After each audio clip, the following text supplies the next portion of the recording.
guys, umuwi. Kagising po na uli natin. So by public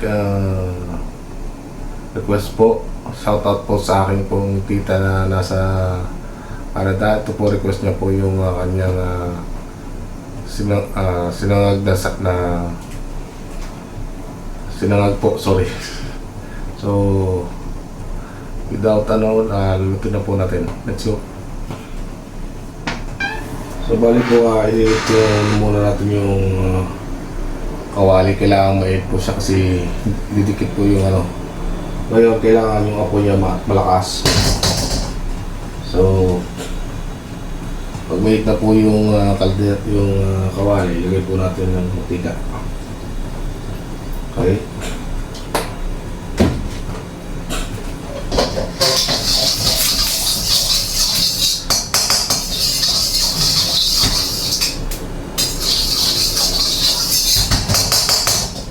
So, sunod po natin itong sibuyas.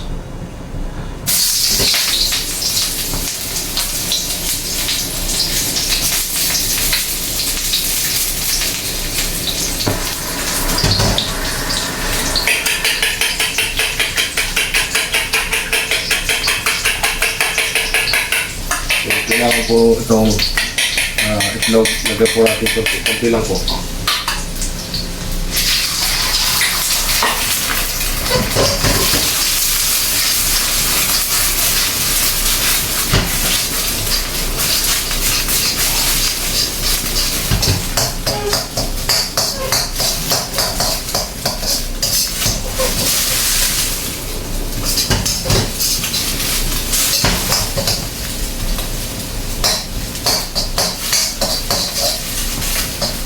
Point, lagay na po natin itong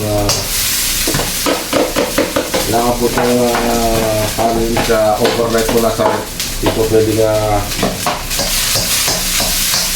pangusahin po, hindi po ito magana.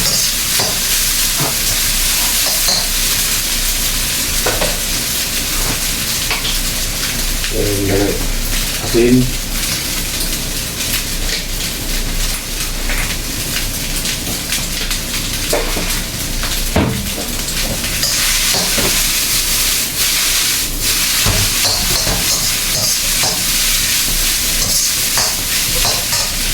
Kailangan po malakas yung apoy. Kailangan po nasasag mo, kailangan malakas ang apoy.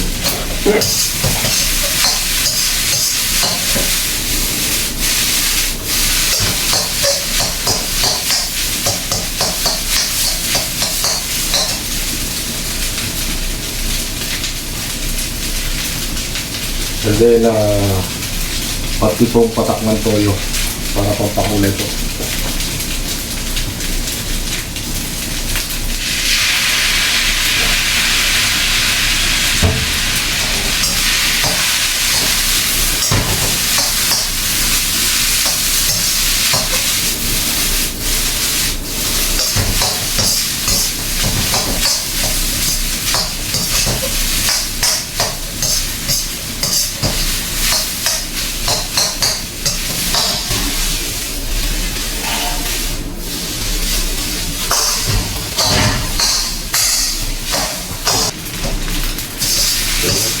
Bali, halo-haloin lang po natin. So, at this point, maybe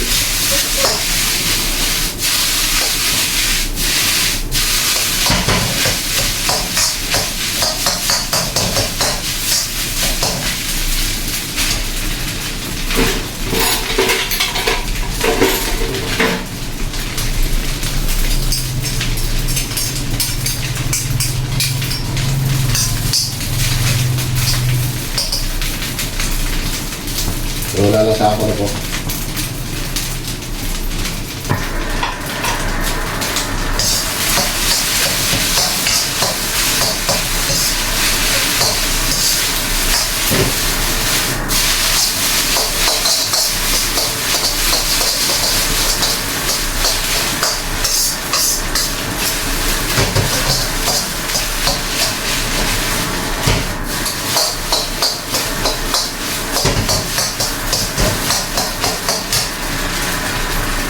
So, yan. Bali, Bali, gano'n lang po kadali. Okay na. Ngayon kung ano, lagay nyo namin sa lang sprinkler niya kasi wala lang akong dalang sprinkler niya dito. So, yun lang po.